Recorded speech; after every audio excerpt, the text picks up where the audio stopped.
ఎడారిలో సెలయేర్లు. జూలై 28వ తేదీ.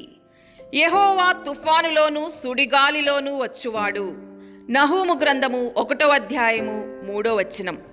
నా చిన్నతనంలో ఒక ఎత్తైన పర్వతం మీద ఉన్న ఒక సంస్థలో కొంతకాలం చదువుకున్నాను. ఒకసారి ఆ కొండ మీద కూర్చొని లోయలోకి వ్యాపిస్తున్న తుఫానును చూశాను. అంత కారుమబ్బులు గమ్మాయి. భూమి ఉరుముల శబ్దానికి కంపించిపోతూ ఉంది. అందమైన ఆ లోయ అందవికారంగా అయిపోయింది.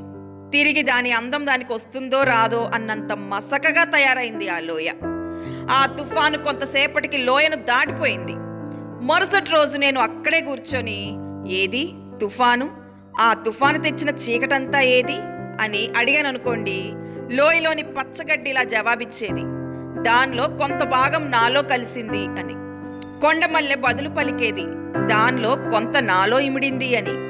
ఆ లోయలో పండిన ఫలాలు, నేలలో నుండి పెరిగిన ప్రతిదీ సమాధానమిచ్చేవి, తుఫానులో కొంత భాగం మాలోకి ఇంకిపోయింది అని.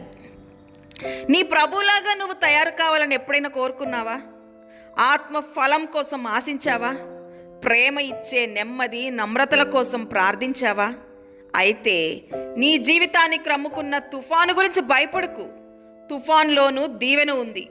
తుఫాను తర్వాత ఎన్నెన్నో పూలు పూస్తాయి, కాయలు కాస్తాయి, నువ్వు ఫలిస్తావు. ఏడ్చే కళ్ళు లేకుంటే ఆనందాలు కూడా ఉండవు.